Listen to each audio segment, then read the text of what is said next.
బీసీలంతా ముఖ్యమంత్రి వైఎస్ జగన్మోహన్ రెడ్డి వెంట ఉన్నారని బీసీ సంక్షేమ సంఘం జాతీయ అధ్యక్షులు రాజ్యసభ ఎంపీ ఆర్ కృష్ణయ్య అన్నారు. మార్కాపురం ఎమ్మెల్యే అభ్యర్థి అన్నా రాంబాబుని గెలిపించాలని కోరుతూ మార్కాపురం పట్టణంలోని 7 హిల్స్ ఫంక్షన్ హాల్లో పలువురు బీసీ సంఘాల సభ్యులు ఏర్పాటు చేసిన ఆత్మీయ సమావేశంలో ఆయన పాల్గొన్నారు. ఈ సందర్భంగా ఆయన మాట్లాడుతూ ప్రజలకు మంచి చేస్తున్న వైఎస్ఆర్ కాంగ్రెస్ పార్టీ ప్రభుత్వాన్ని ప్రతి ఒక్కరూ ఆదరించాలని అన్నారు.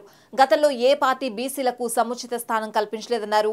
అయితే తన పాలనలో బీసీలకు సముచిత స్థానం ఇచ్చి వారిని అగ్రభాగాన నిలబెట్టిన నేత జగన్ అని ఆయన అన్నారు. కావున ఈ ఎన్నికల్లో ఒంగోలు పార్లమెంట్ అభ్యర్థి చెవిరెడ్డి భాస్కర్ రెడ్డిని, మార్కాపురం ఎమ్మెల్యే అభ్యర్థి అన్నా రాంబాబును బీసీ నాయకులు అన్ని వర్గాల ప్రజలు ఆశీర్వదించి గెలిపించాలని అన్నారు. అనంతరం మార్కాపురం ఎమ్మెల్యే అభ్యర్థి అన్నా రాంబాబు మాట్లాడుతూ బీసీలకు జగనన్న ప్రభుత్వం అనేక రకాల సంక్షేమ పథకాలు ప్రవేశపెట్టిన వారికి సముచిత స్థానం కల్పించిందని అన్నారు. ఈ కార్యక్రమానికి ముఖ్య అతిథులుగా ఏపీఐఏసీ చైర్మన్ జంకే వెంకటరెడ్డి, పలువురు బీసీ సంఘాల ముఖ్య నేతలు పాల్గొన్నారు. ఈ కార్యక్రమంలో మార్కాపురం నియోజకవర్గ పరిధిలోని బీసీ సంఘాల నేతలు, నాయకులు, కార్యకర్తలు, సభ్యులు అధిక సంఖ్యలో పాల్గొన్నారు.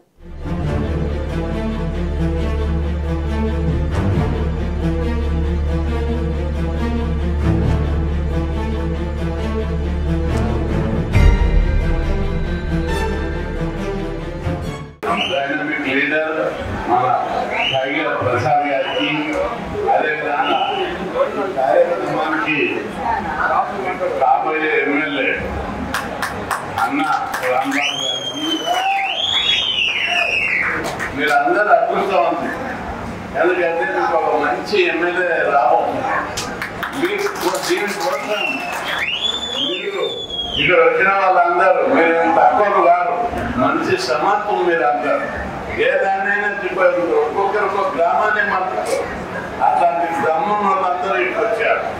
మీరు మన కులపొలను కాకుండా ఇతర కులపొలను కూడా మాట్లాడి నచ్చజెప్పి పెద్ద మెజార్టీతోటి అన్నా రాంబాబును గెలిపిస్తే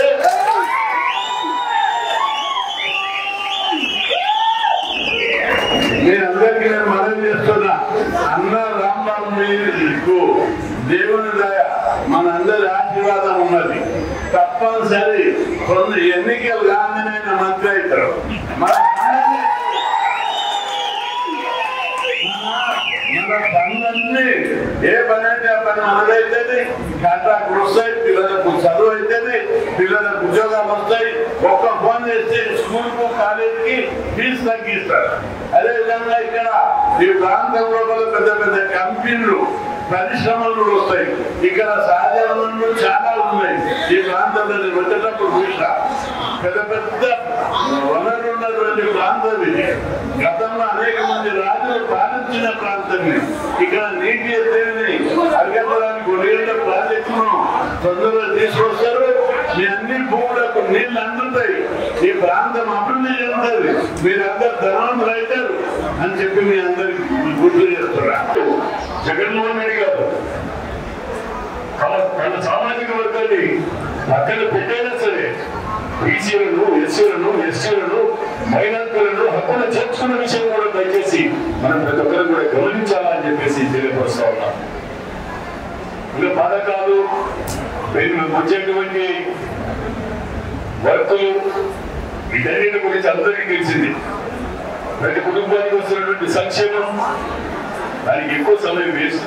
ఎందుకంటే అందరికీ తెలిసిన విషయంగా పెద్దలు మాట్లాడాలి కాబట్టి వారికి ఆ సమయం ఇద్దాం. జగన్మోహన్ రెడ్డి గారి పరిపాలన గురించి, జగన్మోహన్ రెడ్డి గారి విధి విధానాల గురించి, జగన్మోహన్ రెడ్డి గారు ఈ రాష్ట్రంలో ఉన్నటువంటి అన్ని సామాజిక వర్గాలు కూడా అక్కడ చేస్తున్న ప్రతి ఒక్కరికి కూడా ముందుకుపోతున్నటువంటి విధానం గురించి మనందరూ కూడా గమనించాలా.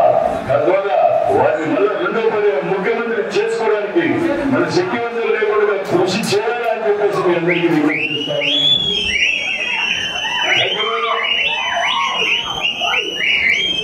ఒకటి ఆలోచించి నేను ఎమ్మెల్యేగా ఉన్నా, అక్కడ నుండి నన్ను ఇక్కడికి తీసుకొచ్చేసి ఇక్కడ పోటీ చేపిస్తా ఉన్నారు. ఇక్కడ ఏ వ్యక్తిని వైఎస్ఆర్ కాంగ్రెస్ పార్టీ నిలబెట్టినప్పటికీ కూడా ఇక్కడ గెలిపించేటువంటి సత్తా, దమ్ము వైఎస్ఆర్ కాంగ్రెస్ పార్టీ నాయకులకు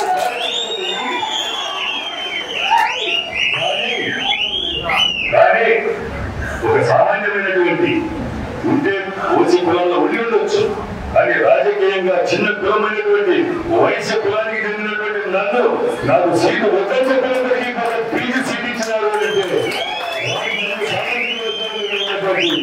ఏమైనా అభిమానము దాని నుండి గుర్తించవచ్చు. ఇక్కడ ఎవరైనా తెలుసా నాకు ఆరోగ్యం బాగలేదు నేను పోటీ చేయని చెప్పినా, కానీ కుదరదన్నా మీరు చేయాల్సింది ఏదో పిలిచి చెప్పినారు. కారణం నా నీతి నిబంధన ఒకటైతే, రెండవది అన్ని సామాజిక వర్గాన్ని వైఎస్ఆర్ కాంగ్రెస్ పార్టీ అక్కడ చేర్చుకోవాలనేటువంటి భావన అనేది కూడా మనందరూ కూడా దయచేసి